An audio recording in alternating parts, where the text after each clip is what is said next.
Okay, let's go to the 1840 census. Now, this is what the 1840 census kind of looks like, and it went back to a little bit more of a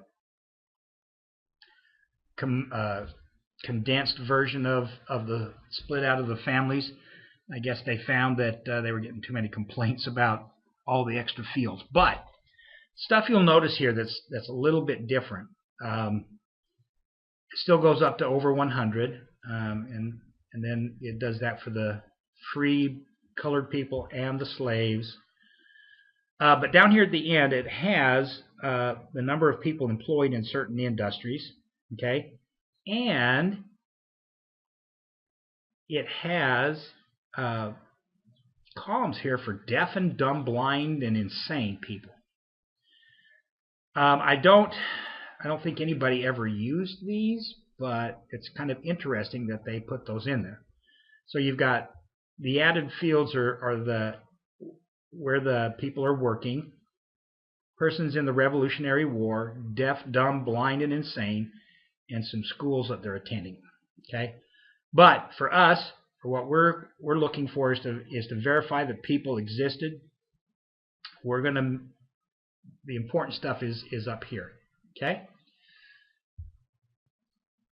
Okay, so this is the 1840 census, and as you can see, there's a lot of blank columns out here for the slaves and all that kind of stuff. So it's kind of like all the other census records, but I wanted to show you something.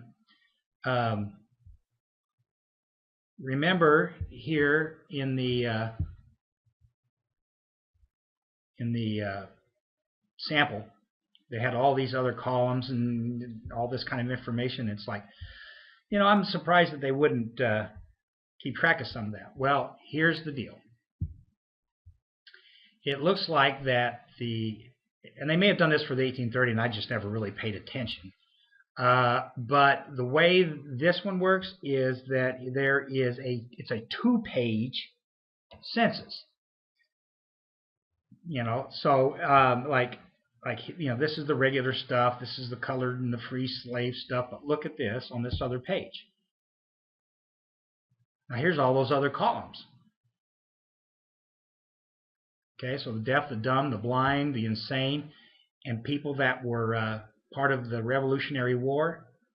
Okay, so the only problem is since there's no line numbers, trying to figure out what all this information is difficult. And again, it's there, and you can try to figure out if you want to, but it wasn't terribly important to me. Okay, so I went back. Here's the main page, and I'm going to increase it a little bit so we can see better.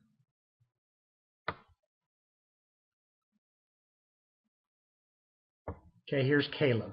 Okay, so again, I already did all the work, so we can just see it. We don't have to play with it and watch me type bad. Okay, so here's the 1840, and again, I've eliminated a lot of the columns that didn't mean anything. So in this 10 to 15, okay, it has to be one male, according to the census anyway. Okay, one male, 10 to 15. Okay, and then two that are in 16 to 25 or whatever it is. And then the only girl is in column 4. So the only girl is does that make sense? Now let's go back and look here at this. I'm going to increase the size of this a little bit so I can read it better. Okay, so there's under 5, we have nobody. 5 and under, we have nobody. Is that right? So this is column, yeah. So 0 to 5, 5 to 10. This is 10 to 15. This is 10 to 15.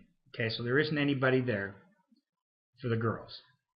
Okay, so let's go make sure that's the way we've got it written down. 10 to 15, one male, and no girls. Okay.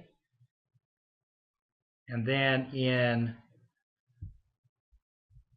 the next column, which would be 15, let's go look again. It's hard to keep it all straight. 15 to 20, okay.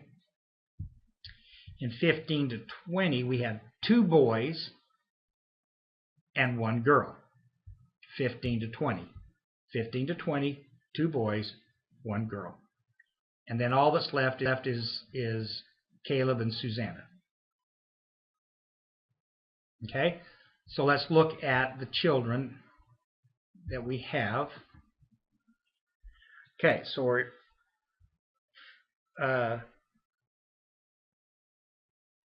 we only have one of these boys living with, let's see, 0 to 5, 5 to 10. So this is the 5 to 10 guy here, okay, Silas. And then we had, so what I'm going to do is I'm going to go ahead and put that in there.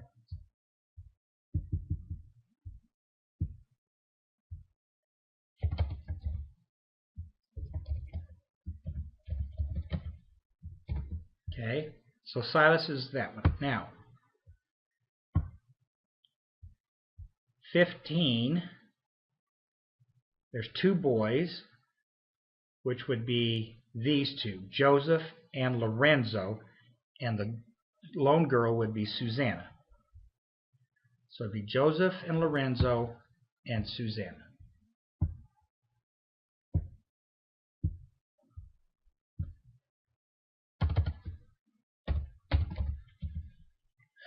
Joseph, Susanna, and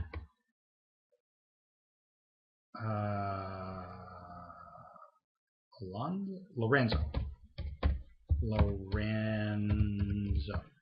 Okay, so everybody else other than that is now moved on, married, have their own family started, and so forth. Okay, so you can see why it's important to figure out who's who and where's what. Because see, now all of these people, from William all the way up, these are either dead or have their own families. Okay, but basically that's the 1840 census. Like I said, the column IDs or the breakdown of the columns are a little bit smaller, and it has all this other good stuff at the end. Okay, so that's the 1840 census.